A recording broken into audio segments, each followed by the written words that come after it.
magsamba. O magpasalamat tayo sa Panginoon, pagkat siya'y mabuti. Wagas ang pag-ibig at nananatili. Ang mga naligtas, tinubos ng Diyos, bayaang magpuri, yamang nangaligtas sa tulong ni Yahweh. Sa sariling bayan, sila ay tinipot pinagsama-sama. Silang at kanluran, timog at hilaga ay doon kinuha. May nagkasakit dahil sa kanilang likong pamumuhay, dahil sa pagsuway, ang dinanas nila ay mga kahirapan. Anumang pagkain na makita nila'y di na magustuhan. Ano pat sa anyo, di na magluluwat ang kanilang buhay. Sa ganoong lagay, sila ay tumawag sa Panginoong Diyos, tinulungan sila, at sa kahirapan sila ay tinubos. Sa salita lamang na kanyang pahatid, sila ay gumaling at naligtas sila sa kapahamakang sana ay darating. Kaya't dapat namang sa Panginoong Diyos ay magpasalamat dahil sa pag-ibig at kahanga-hanga niyang pagliligtas. Tayo pong lahat. Dapat ding dumulog na dala ang handog ng pasasalamat. Lahat ng ginawa niya ay ibalita, umawit sa galak.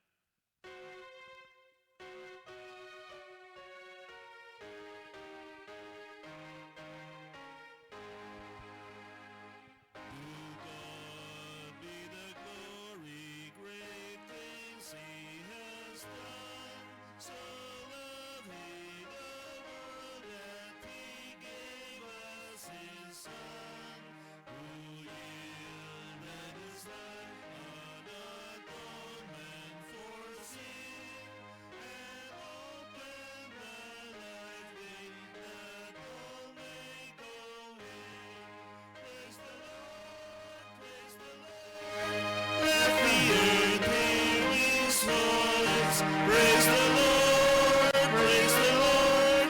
Let the people rejoice. Oh, come to the Father through Jesus the Son, and give him the glory. Great things he has done. Oh, perfect redemption, the purchase of love to every believer, the promise of God, the vilest offender who truly believes that moment from Jesus the pardon received. Praise the Lord, praise the Lord. Let the earth hear his voice. Praise the Lord, praise the Lord. Let the people rejoice. Oh, come to the Father through Jesus the Son, and give him the glory. Great things he has done. Great things he has taught us, great things he has done, and great our rejoicing to Jesus the Son. But purer and higher and greater will be our wonder, our transport when Jesus we see. Praise the Lord, praise the Lord. Let the earth hear his voice. Praise the Lord, praise the Lord. Let the people rejoice. Oh, come to the Father through Jesus the Son, and give him the glory. Great things he has done. Tayo pong lahat ay sandaling manalangin. Dakilang Diyos, aming Ama, salamat po sa umagang ito, sa araw na ito na ipinagkaloob niyo po sa bawat isa sa amin. Salamat po sa buhay at kalakasan. At salamat din po sa nakaraang isang linggo na patuloy niyo po kaming pinagpapala. Salamat din po sa bawat isa na naririto para manambahan at makinig ng inyong mensahe. Dalangin po namin na magtuon po kami ng atensyon at mag-focus po kami sa inyong banal na salita. Dalangin din po namin ang aming mga kapatid na wala rito na patuloy niyo pong gabayan at patnubayan at patuloy niyo po kaming i-bless. Salamat po, Ama, sa bawat kaloob niyo po sa amin sa araw-araw. Sa kabila ng pandemic ay patuloy niyo po kaming pinaparanas ng magandang buhay. Ito po ang aming samot dalangin sa pangalan ni Kristo Jesus. Amen.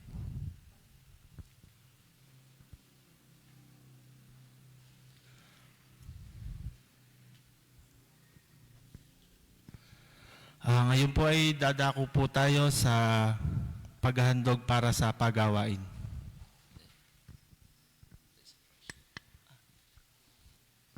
Praise and worship.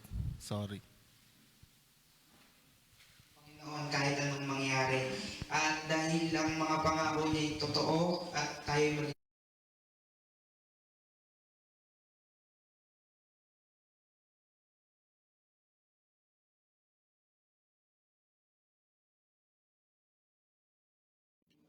isang mapagpalang araw po sa ating lahat. Sinasabi po dito na papurihan po natin ang Panginoon kahit anong mangyari. At dahil ang mga pangako niya ay totoo at tayo maliligtas sa ngalan niya. Sama-sama po natin awitin, For Who You Are.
To your hands I commit again with all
Ngayon po ay dadako po tayo sa paghahandog para sa pagawain.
Pagbasa sa kasulatan. Ang unang pagbasa ay matatagpuan sa Epeso, Kabanata 2, mga talata 1 hanggang 10. Noong unay mga patay kayo dahil sa inyong pagsuway at mga kasalanan. Sinunod ninyo noon ang masamang takbo ng sanlibutang ito at napailalim kayo sa prinsipe ng kasamaan. Ang espiritong naghahari sa taong swail, dati tayo kabilang sa mga ito, namuhay ayon sa pita ng laman at sinunod ang masamang hilig ng katawan at pag-iisip. Kaya't sa ating likas na kalagayan, kabilang tayo sa mga taong kinapopuotan ng Diyos. Subalit napakasagana ang habag ng Diyos at napakadakila ang pag-ibig na inukol niya sa atin. Tayo'y binuhay niya kay Kristo kahit noong tayo'y mga patay pa dahil sa ating pagsuway. Naligtas nga kayo dahil sa kanyang kagandahang loob. Dahil sa ating pakikipag-isa kay Kristo Jesus, tayo muling binuhay na kasama niya at pinaupong kasama niya sa kalangitan. Ginawa niya ito upang sa darating na mga panahon ay maipakita niya ang di masukat na kasaganahan ng kanyang kagandahang loob sa atin sa pamamagitan ni Kristo Jesus. Dahil sa kagandahang loob ng Diyos ay naligtas kayo sa pamamagitan ng inyong pananalig kay Kristo. At ang kaligtasang ito ay kaloob ng Diyos, hindi mula sa inyo. Hindi ito dahil sa inyong mga gawa, kaya't walang dapat ipagmalaki ang sinuman. Tayo'y kanyang nilikha sa pamamagitan ni Kristo Jesus upang iukol natin ang ating buhay sa paggawa ng mabuti na itinalaga na ng Diyos para sa atin noon pamang una. Tayo po'y magsitayo para sa pangalawang pagbasa. Ang ating pong pagbasa ay sa Ebanghelyo ni Juan, Kabanatang 3, mga talatang 14 hanggang 21. At kung paanong itinaas ni Moises ang ahas doon sa ilang, gayon din naman kailangang itaas ang anak ng tao upang ang sino mang sumampalataya sa kanya ay magkaroon ng buhay na walang hanggan. Gayon na lamang ang pag-ibig ng Diyos sa sanlibutan, kaya ibinigay niya ang kanyang bugtong na anak upang ang sumampalataya sa kanya ay hindi mapahamak kundi magkaroon ng buhay na walang hanggan. Sapagkat sinugo ng Diyos ang kanyang anak hindi upang hatulang maparusahan ang sanlibutan, kundi upang iligtas ito sa pamamagitan niya. Hindi hinahatulang maparusahan ang nananampalataya sa bugtong na anak ng Diyos, ngunit hinatulan ng parusahan ang hindi nananampalataya sa Kanya. Hinatulan sila sapagkat naparito sa sanlibutan ang ilaw, ngunit inibig pa ng mga tao ang dilim kaysa liwanag, sapagkat masama ang kanilang mga gawa. Ang gumagawa ng masama ay ayaw sa ilaw at hindi lumalapit dito upang hindi mahayag ang kanyang mga gawa. Ngunit ang namumuhay sa katotohanan ay lumalapit sa ilaw. Sa gayon, nahayag na ang kanyang mga ginagaway pagsunod sa Diyos. Pinagpala ng Panginoon ang pagkakabasa ng kanyang mga salita.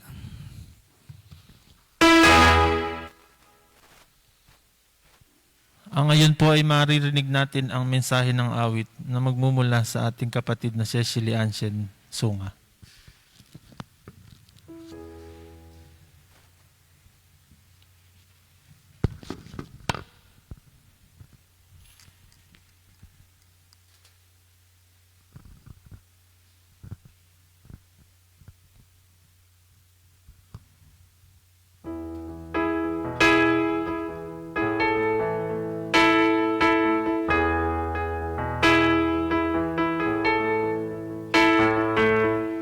I've been lost in the darkness, too much drown in my vice. Still your light goes before me, you love me this way. Though my sin is repeating, though I'm caught in my lies,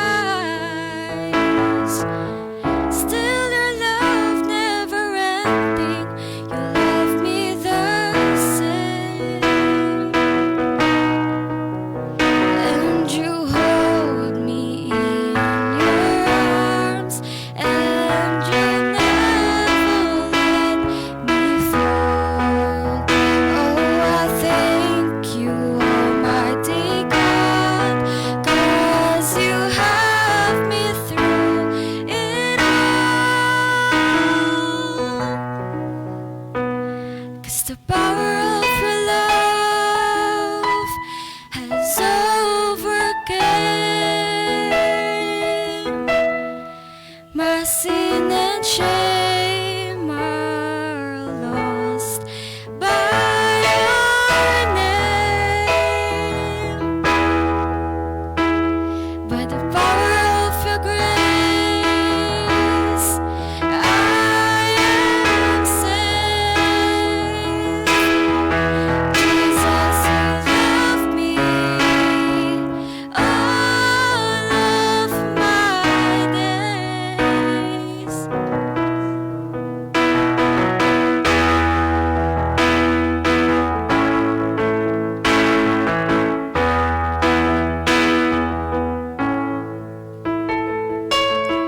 And your eyes set upon us, you'll never look away. You're never breaking your promise, your words will say. And you hold me in your arms, and you never let me fall. Oh, I thank you, Almighty God, 'cause you have me through it all. 'Cause the power of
Salamat po sa kapatid na Ansyan sa kanyang pag-awit.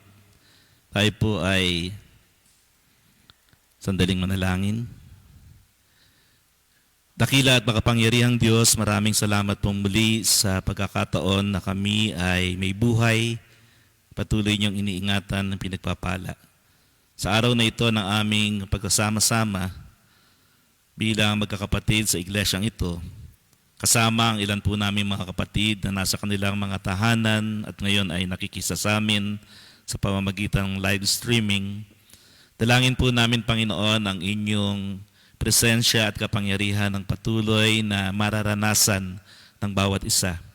At ang dalangin ko po, Panginoon, patuloy kayong mangusap na mayroong kapangyarihan upang ang inyong kalooban at ang inyong mensahe ay patuloy naming tanggapin na magbibigay sa amin ng kalakasan at ng inspirasyon upang kami ay makapagpatuloy na naglilingkod na mayroong katapatan, pagtatalaga at kagalakan sa aming mga puso.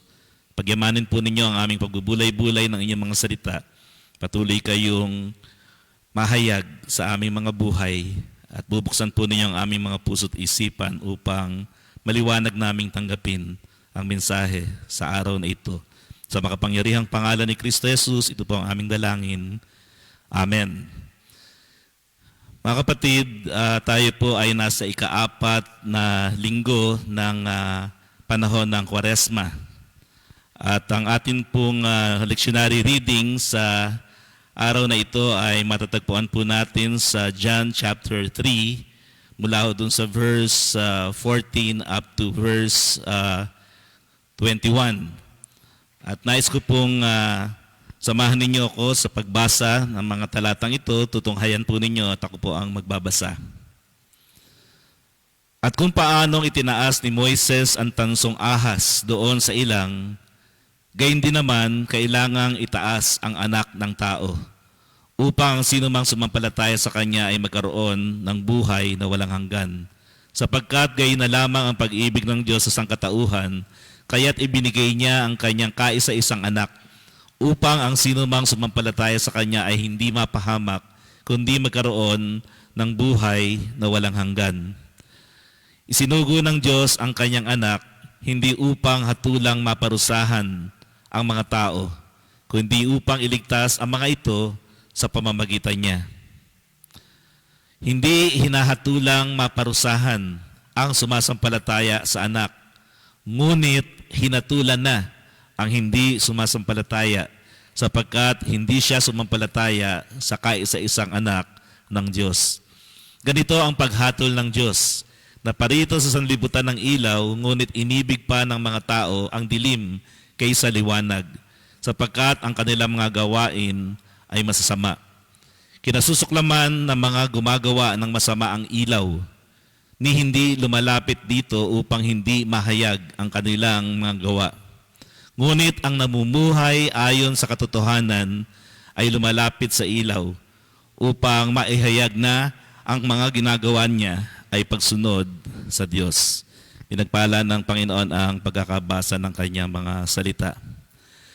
Ito pong bahagi na ito ng Ebanghelyo, dito po sa John chapter 3, particularly yung binasa po natin. Ito, ang pinaka-background po nito ay mayroong kinalaman doon sa pagre-rebelde na ginawa ng bayang Israel kay Moises at sa Diyos. Kaya ang Diyos mismo ay nagpadala ng mga makakamandag na ahas sa mga Israelita at lahat ng tinuklaw nito ay namamatay.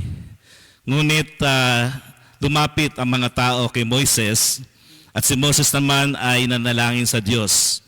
At ang binigay ng Diyos na pagtugon ay yung paggawa ng pilak na ahas na itatayo. At ang sino mang titingin doon ay hindi mamamatay at sila ay magkakaroon ng kagalingan. So ito po yung pinaka-background ng atin pong pinagbubulay-bulayan sa oras na ito. At makikita din ho natin na ang lugar kung saan nangyari ito ay doon sa tinatawag nating wilderness, sa ilang.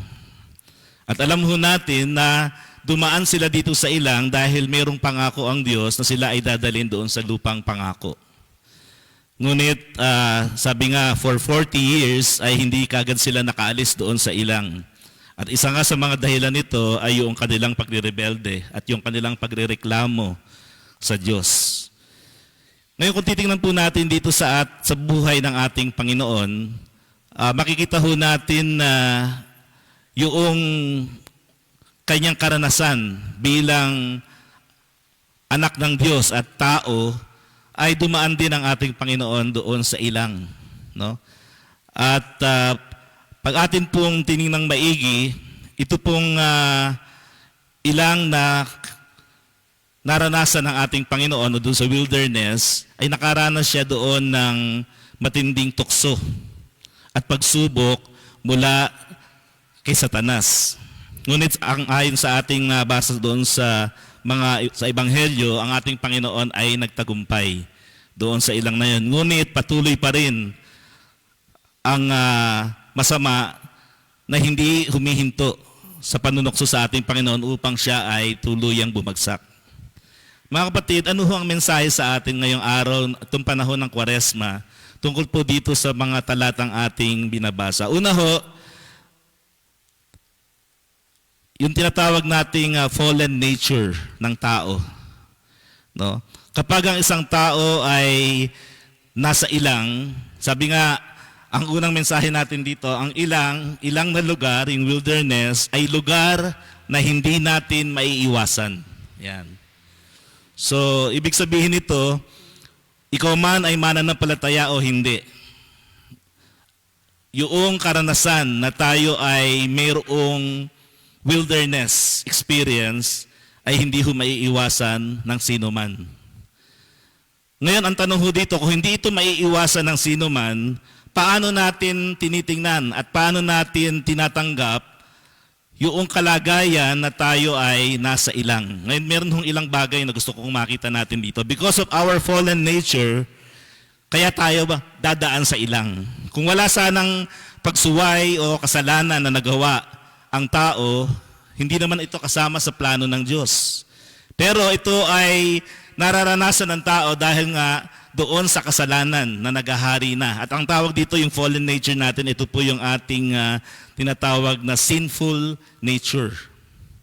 Kaya nga, because of sinful nature, meron hong 4 na bagay na hindi maiiwasan ng tao. Una, ewan ko kung naranasan natin, tingnan nyo, kayo po ang sumiyasat kung ito ay nararanasan ninyo. Naranasan na ho ba ninyong magkaroon ng kahirapan?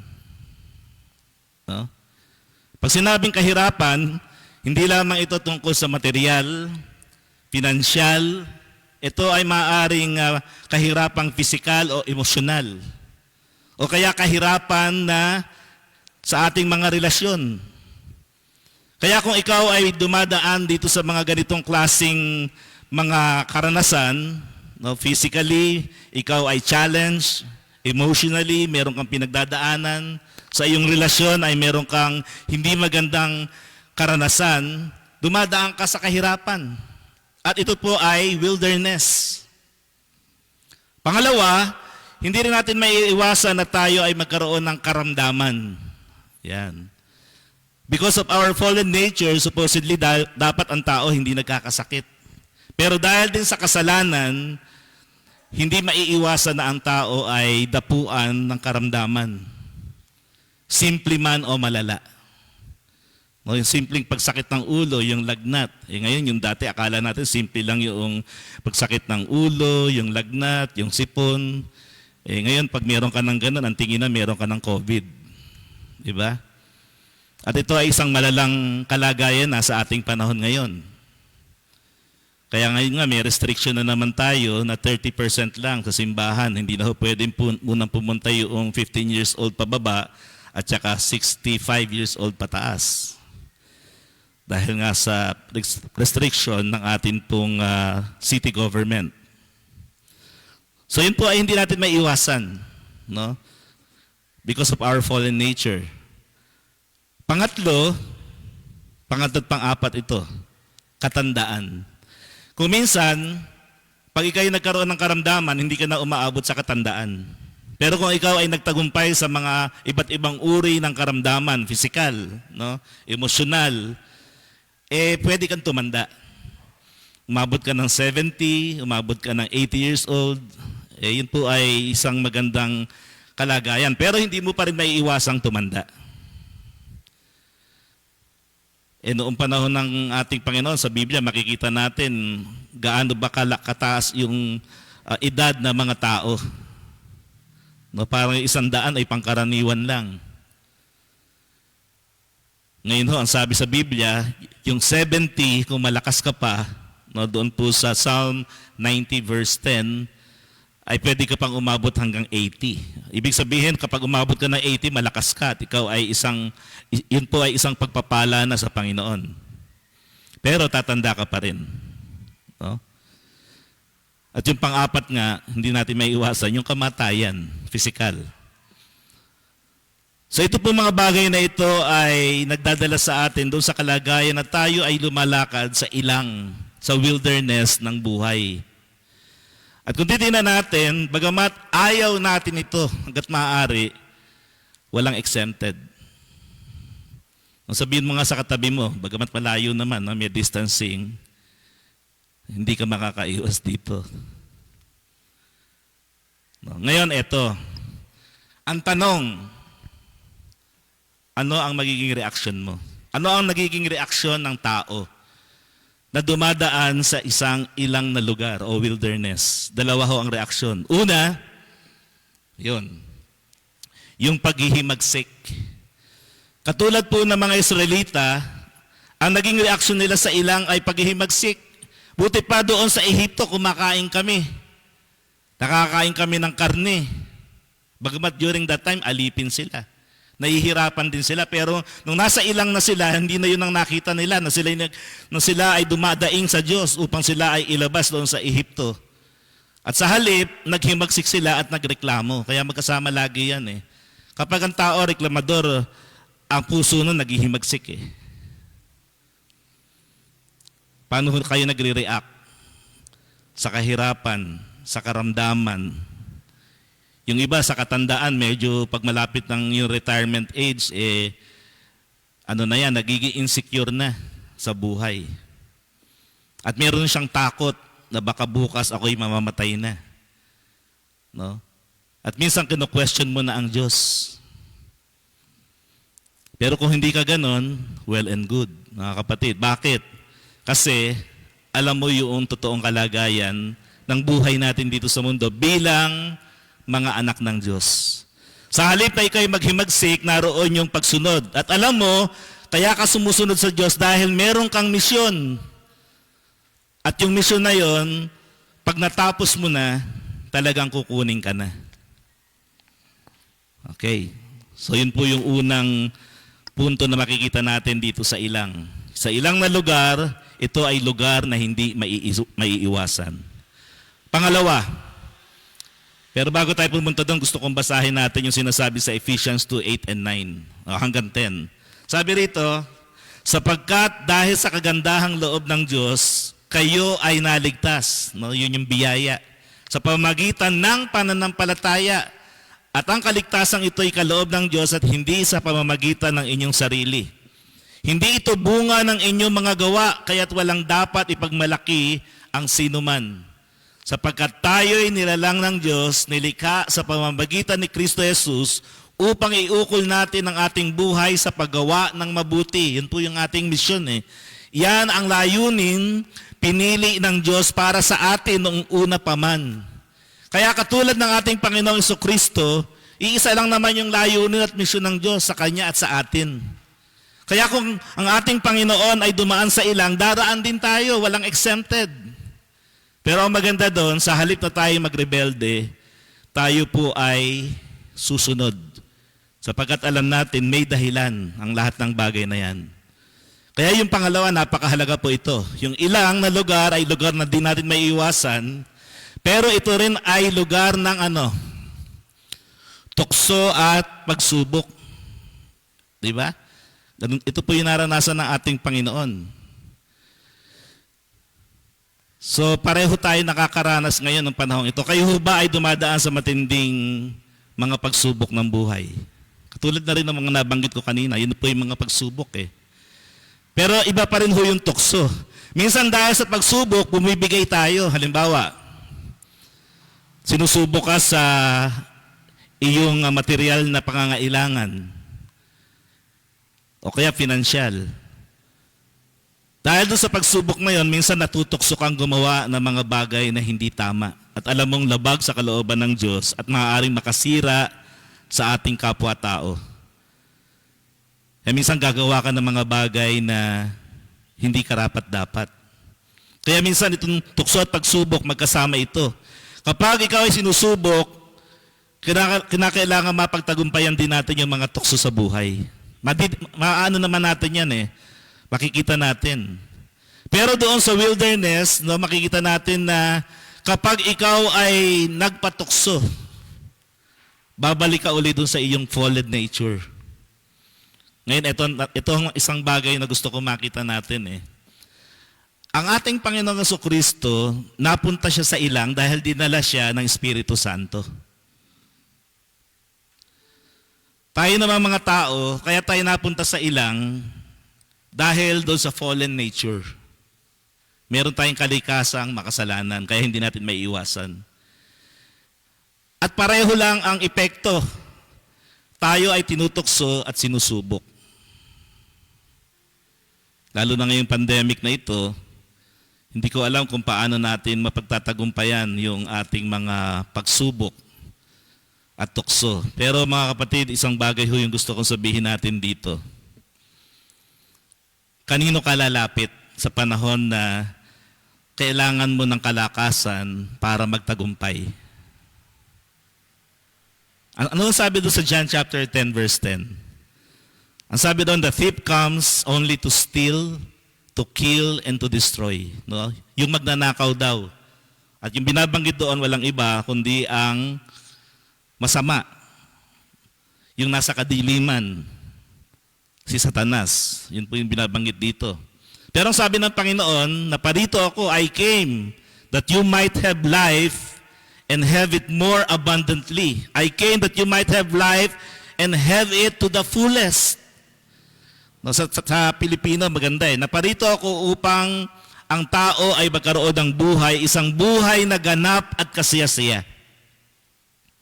So, ibig sabihin, kahit tayo dumadaan doon sa wilderness, kapag tayo ay nakakapit sa ating Panginoong Jesucristo, at hindi tayo bumibigay doon sa magnanakaw, na nais nakawin, nais tayong nakawan, wasakin yung ating buhay at tayo patayin. Yung kamatayan nito, hindi lang kamatayang pisikal, kundi kamatayang pangwalang hanggan din ang binabanggit. Pero dito ang Panginoon sinasabi niya, narito ako sa mundong ito para kayo bigyan ng buhay at magkaroon ng kaganapan. Yung kaganapang binabanggit ho dyan, yung kaganapan dito. Kahit tayo nasa wilderness, hindi mo mararanasan yung ikaw ay magkukulang. Mga kapatid, ang tanong ko, ito bang panahon ng pandemic, bagamat challenged, mayroong hamon, pinagkulang ba kayo ng Diyos? Sino magsasabing ang Diyos ay mabuti sa panahon ng pandemic? Amen. Ang gandang kunan nun. Pero marami hong nagsasabi sa panahon ng pandemic, doon nasira yung kanilang buhay, dito sila nahirapan, dito sila bumagsak. Pero maraming mga patotoo ang mga Kristiyano na sa gitna ng pandemic na ito na siyang wilderness natin ngayon. Nararanasan natin yung buhay na ganap at kasiyasiya. No? Ewan ko kung sino sa atin ang gusto magkaroon ng negosyo. Gusto niyo ba magkaroon ng bagong negosyo? Ito, iniisip ko lang ito Sana magkaroon ako ng puhunan. Yung mga face shield ninyo, di ba nakakita na kayo ng face shield na may nakangiti? Di ba? Yung pag nakita mo siya, nasisiyahan ka, pero ang totoo, hindi naman niya mukha yun Ang gusto kong bagong negosyo, yung kukunan ko, kunyari si Sunny Boy ng picture. Tapos, i-customize ko yung hanggang dito niya, kukunin ko. Yung talagang totoong siya. Kaya pag naka-face shield siya, laging nakangiti at nakikita mo yung totoong mukha niya. No, dapat ganun na yung mga negosyo, pag-isipan nyo. Ano lang ho yan. Bakit? Ba't ko ito sinasabi? Kasi meron tayong mukha dapat na nakikita sa ating ngayong panahon ng pandemic bilang mga Kristiyano na di-distinguish kung sino yung nagtatagumpay sa tukso at pagsubok. Na meron pa rin tayong kagalakan, merong pag-ibig, nandoon yung ating pagtulong, lalo na sa mga nangangailangan. Kung ano ang misyon ng ating Panginoon, ipinagpapatuloy natin. Kaya doon po sa pangatlo, at dito ho tayo magtatapos, ang sabi nga, doon sa ilang, ito ay lugar na di may iwasan. Ito ay lugar ng tukso at pagsubok. Pero ito ay lugar din ng kapahamakan o ng tagumpay. So dalawa yan. Either ikaw ay talagang totally mapahamak o ikaw ay magtagumpay. Paano ka mapapahamak? Kapag hindi ka nang hawakan sa iyong pananampalataya. Kapag ikaw ay bumigay doon sa mga pagsubok na yan at sabihin mo, wala na akong pag-asa. At kapag dumating din yung pagkakataon, para lang sa tingin mo ikaw ay hindi mapapahama, kakapit ka doon sa patalim. At ibig sabihin, mamumuhay ka doon sa kadiliman. At ito po ay hindi magandang sinyales kapag sa gitna ng ating mga pagsubok doon sa ilang, sa wilderness, ay hindi ho tayo magpapatuloy sa ating pananampalataya. Alam mo na ito pong pagsamba natin ngayong araw na ito, this is a challenge sa atin. Bakit? Ang hirap po na sumasamba na may restriction. Diba? Doon lang ho sa binigay sa atin, hindi ho pwedeng kumanta. Kasama ho sa buhay natin mga mananampalataya, yung talagang umaawit tayo ng papuri at pagsamba sa Diyos. Hindi tayo pwede mag-akapal at magkamayan. Yun po ay kapahayagan ng ating pag-ibig at kagalakan sa isa't isa. Na-excited tayo. Pero lahat po yan ay may restriction. Kaya minsan nga mayroon pong isang pastor, talagang ang challenge niya, alisin niyo lahat yung face shield niyo, alisin niyo yung inyong face mask. Mag-akapan tayo. Nako. Pero meron din naman ho sinasabi sa Biblia, sumunod din ho tayo sa ating gobyerno. Dahil sa pamagitan ng kapangyarihan ng gobyerno na binigay ng Diyos sa kanila, pwede kang mapasama kapag hindi ka sumunod. Kaya yung protocol ho, sinusunod natin yan. No, kaya pag pupunta ho tayo dito pag linggo, hanggat hindi pa binababa ng Tagaytay government, o city government yung restriction, i-observe po natin yung protocol. Face shield, face mask, no? Mas maano ho ngayon. Pagkatapos ho noon yung ating contact tracing, mahalaga lang naman pangalan at saka yung number at saka yung ating kung ano po yung inyong temperature. No? I-observe po natin yan mga kapatid. At kung meron tayong mga bisita, atin pong i-assist na sila ho ay dumaan din dito sa mesa na yan. Ang atin pong gagawin ngayon mga kapatid, ito parang announcement na rin ito na part ng sermon. Isang pintuan lang ho yung bukas natin para sa entrance. Dito po, lahat po yan exit. Kaya ibig sabihin, kung saan tayo pumasok, dito lang ho tayo papasok. Mamaya ho paglabas, kahit masabi natin ito yung pinakamalapit, gawin na rin ho natin yung dito na rin tayo lumabas mamaya. No? Parang ano lang yan, parang pag pumupunta ka sa mall, iba yung pasukan, iba yung labasan. Siguro para lang to observe yung protocol. Para pag tayo kinu-question, hindi mako-question yung atin pong pagsunod. Bakit po? Kasi nga mga kapatid, kapag hindi tayo nasumunod, mapapahamak. Kaya lahat po yan ginawa no? At ang maganda ho dito, kapag tayo sumusunod, nakikita ho na tayo ay mayroong magandang patotoo. Alam ho ba ninyo, nagre-reflect ho yung character, attitude kapag tayo ay hindi sumusunod. Kaya nga itong wilderness ay lugar ng kapahamakan o tagumpay. Magtatagumpay ka kapag ikaw ay lumakad sa liwanag, hindi sa dilim. Yung liwanag, yan po yung direksyon na tinuturo ng Panginoon na dapat nating puntahan. At ayaw ng Panginoon na tayo lumakad sa kadiliman. Yung simpleng pagsulat lang doon sa contact tracing, pag hindi mo pa sinunod yun, ako. At pagkatapos yung gumamit ng ballpen, mag-spray kayo ng alcohol.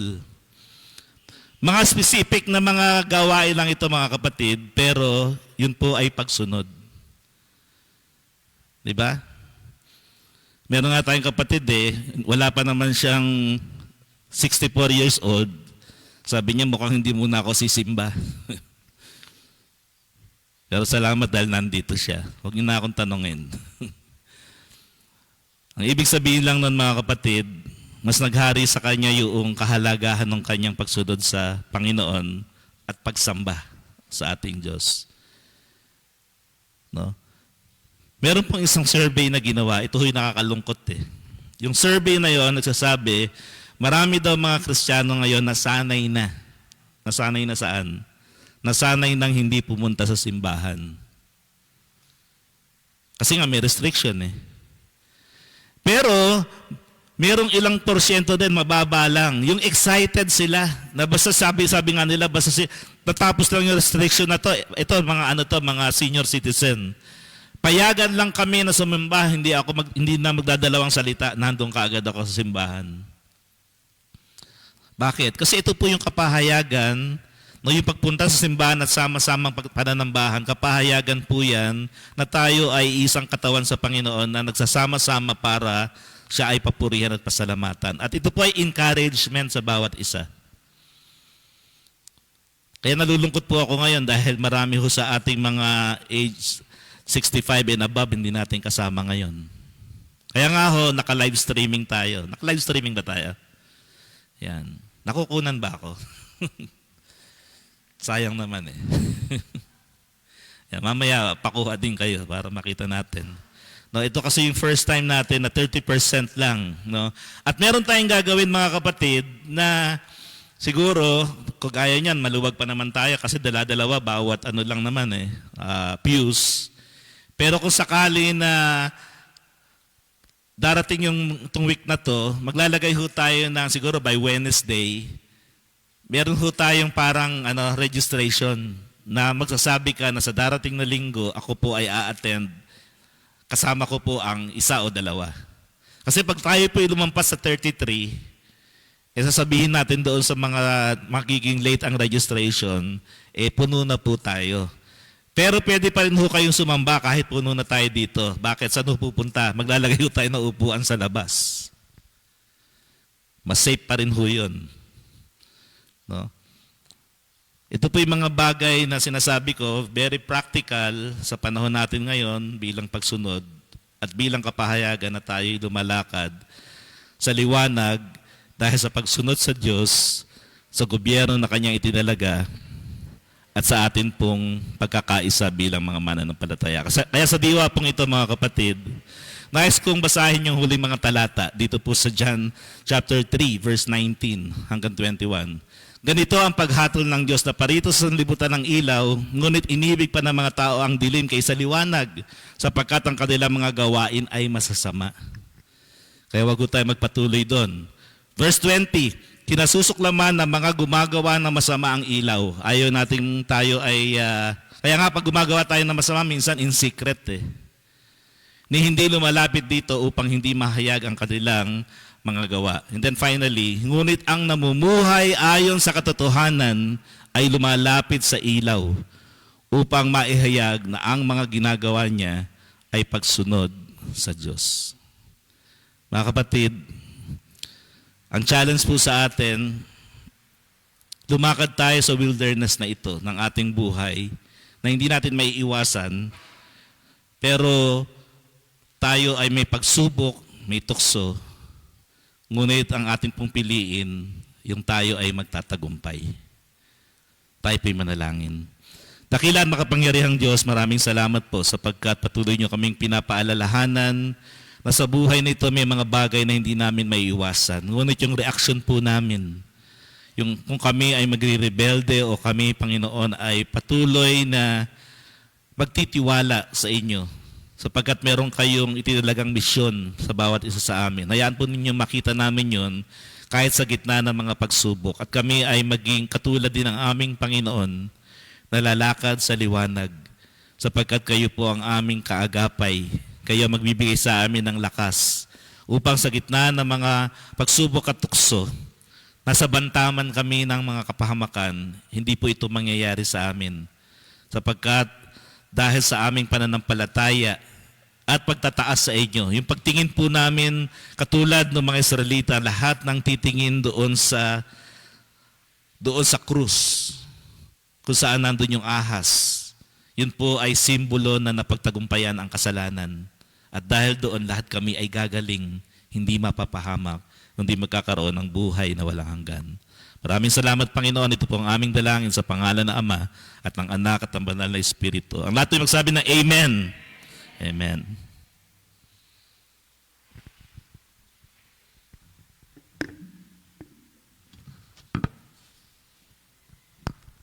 Ngayon po ay ating gagawin ang paghahandog ng mga ikapu, pasasalamat at pangako.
Salamat po, Panginoon, sa iyong pagkakaloob ng mga pagpapala na amin tinatanggap sa araw-araw. Maging karapat-dapat nawa itong aming mga kaloob at ikapu na aming handog. Pagpalain ninyo ang lahat ng mga nagkaloob na ito at nawa ay magamit ito sa mga pangangailangan ng iyong iglesia. Sa makapangyarihang pangalan ni Kristo Jesus, ito ang aming handog. Amen.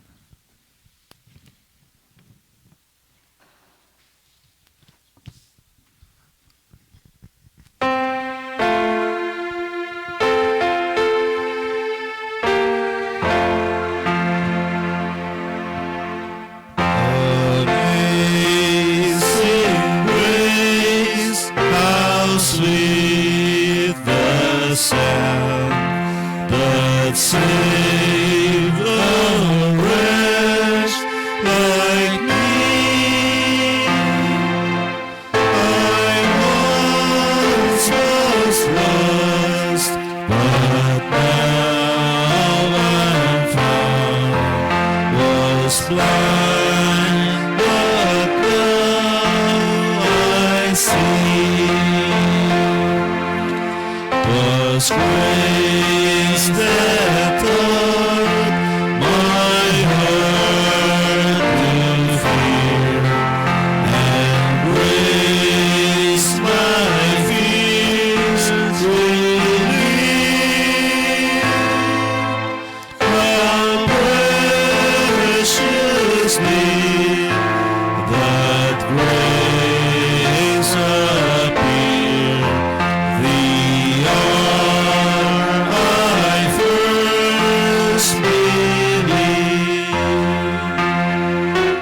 Through many dangers, toils, and snares, we have already come. Was grace that brought us safe thus far, and grace will lead us home. Mga kapatid, sa bahagi pong ito, atin pong dalhin sa Panginoon ang ating mga pasalamat. Pwede po kayong lumuhod sa ating luhuran, diyan po sa pews natin o dito sa harapan. At magkaroon po tayo ng sandali ng pananahimik habang personal nating ipinapahayag sa Panginoon ang atin po mga pasasalamat.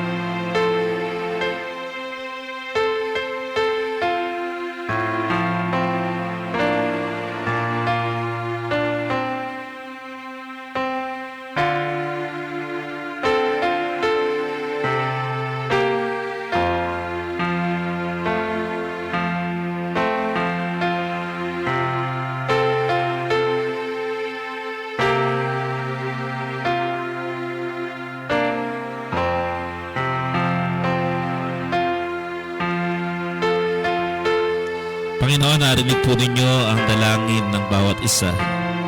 Nagpapasalamat kami sa inyong pagtugon sa aming mga pangangailangan, sa lahat ng mga desisyon na aming ginawa upang kami ay makaranas ng mga tagumpay sa iba't ibang hamon ng buhay. Salamat sa inyong kagandahang loob, Panginoon. Gayun din, Panginoon, sa mga pinagaling ninyo sa karamdaman. Sila na nakakaranas ng panibagong sigla, panibagong kalusugan. Salamat, Panginoon, sa inyong pagpapagaling. Hindi lamang sa mga karamdaman sa aming pisikal na kalagayan, maging sa amin pong mga emosyon at sa amin pong relasyon sa aming mga pamilya, kaibigan, kasama sa simbahan. Dalangin po namin, Panginoon, na maghari palagi ang inyong pag-ibig at pagpapatawad sa aming mga puso, na siyang magdadala ng tunay na kagalakan at kapayapaan sa aming po mga kaluluwa. Dakilang Diyos, pinasasalamatan namin kayo sapagkat alam namin na sa mga darating na panahon, bagamat maraming mga pagsubok na aming haharapin, na hindi namin maiiwasan na ito'y darating, ngunit tutulungan niyo kami na lagi maging matatag sa aming pananampalataya at patuloy na ang inyong biyaya ay mananagana sa panahon ng aming mga pangangailangan. At ito ay magdadala ng panibagong sigla. Magkakaroon kami, Panginoon, ng mga bagong karanasan tungkol sa mga patutuo namin tungkol sa inyong kagandahang loob at sa inyong kapangyarihan at pag-ibig na patuloy naming nararanasan. Hayaan po ninyo, Panginoon, na kami ay maging instrumento ninyo upang sa gitna ng mga hamon, kung kami man ay lumalakad sa ilang sa aming mga panahon ngayon, nakikita yung aming mukha na kayo ang siyang sumasa amin at nagtatagumpay. Dakilang Diyos, patuloy namin itinataas at pinagpapasalamat ang mga kapatid namin na ngayon ay dumating sa kanilang araw ng kapanganakan.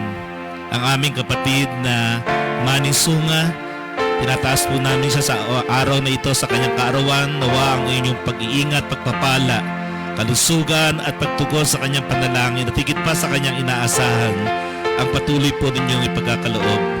Gayun din ang aming kapatid na John Rex Desinga sa kanyang kaarawan. Bukas sa aming kapatid na Lee Kronbach na ngayon ay hindi rin po namin kasama. Nawa, Panginoon, katulad din ang aming kapatid na Gigi Sunga. Salamat sa mga buhay na aming mga kapatid na ito na inyong dinagdagan. At sa mga karagdagang mga taon na inyong idinagdag sa kanila, dalangin po namin kalakip ang mga pagpapalang nakalaan na hindi pa nila nararanasan upang patuloy silang magkaroon ng mga patutuo na meron silang isang Diyos na umiibig at makapangyarihan na laging nagkakaloob ng mabubuting bagay upang sila ay magkaroon ng tunay na patutuo na kanilang maipapahayag ang inyong kadakilaan. Dakilang Diyos, amin din pong itinataas ang mga kapatid namin na magsa-celebrate din ng kanilang wedding anniversary. Ang aming kapatid na Ronnie at Josie Gatpandan. Salamat, Panginoon, sa patuloy na pag-iingat, pagpapala po ninyo sa kanila. Bagamat sila hindi magkasama sa oras na ito at dahil nasa ibang bansa, ang aming kapatid na Ronnie at ang kanilang dalawang anak, nawa patuloy po ninyong bibigyan ng kapuspusan ng pag-ibig na nagbubuklod sa kanilang pamilya, na ito ay kanilang mararanasan maging sa gitna ng ganitong mga sitwasyon ng buhay. Kayo po ang aaliw, magbibigay sa kanila ng kanilang mga pangailangan at pag-iingat sa kanilang mga kalusugan. Gayun din ang aming kapatid na Leo at Alma sa Sicar. Patuloy din po namin itinataas sila sa inyong pagpapala sa kanilang buhay. At nawa, Panginoon, kayo ang patuloy nakikilos sa kanilang dalawa upang ang kanilang pamilya na patuloy nilang itinatayo ay mapupuspos ng mga karanasan dahil sa inyong kagandahang loob. Panginoon, marami pang mga tao ang gusto naming itaas, lalo't sila na malayo sa aming mga piling. Sila na nasa ibang bansa, na hindi man namin mabanggit ang pangalan. Sila na mayroong mga karamdaman sa oras na ito. Kayo po ang nakakaalam kung sino-sino sila, Panginoon. Kaya nga patuloy namin itinataas sila at ngayon pa lamang sa pangalan ni Kristo Jesus ay nagpapasalamat na kami sa himala ng mga kagalingan na dadaloy sa kanilang pagkatao, sa kanilang spirito, kaluluwa at lupang katawan. Dalangin namin, Panginoon, na kayo po ang patuloy na magpala. Hindi sa mga kapatid namin, hindi namin kasama dito sa amin pong face-to-face na worship, pero sila ay nasa kanilang tahanan na ngayon ay nanonood. Dalangin po namin, Panginoon, na hipuin din po ninyo sila at patuloy na bigyan ng kalakasan at ng kaaliwan at patuloy na konbiksyon na bagamat hindi namin sila kasama, hindi po kayo humihiwalay sa kanila at kayo ang kasama nila sa oras na ito. Kaya sa diwang ito, Panginoon, patuloy kami nagpupuri, nagpapasalamat at salamat, O Diyos, dahil patuloy nyo kaming inaalalayan, pinapaalalahanan at patuloy na binibigyan ng kapangyarihan upang magtagumpay. Kaya binabalik po namin ang pinakamataas na papuri at pasalamat. Ito po ang aming dalangin sa makapangyarihang pangalan ni Kristo Jesus. Amen. Tumayo po tayong lahat para sa uling estropa.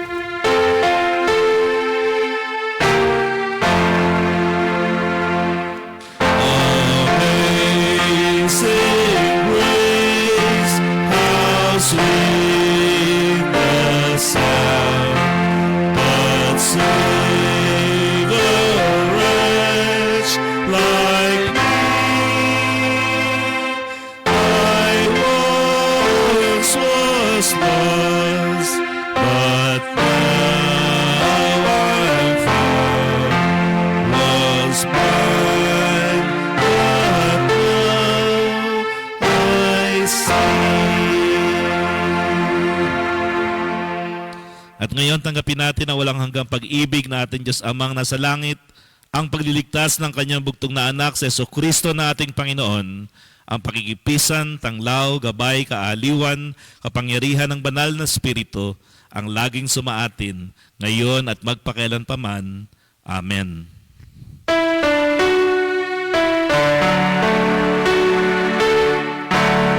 Shalom to you now. Shalom, my friend. May God's full mercies bless you, my friend. In all your living and through your loving, Christ be your shalom. Christ be your shalom. Purihin po natin, palakpakan po natin ang ating Diyos na buhay. Salamat po. Tayo po ay magsiupo para sa ilang announcement lamang po.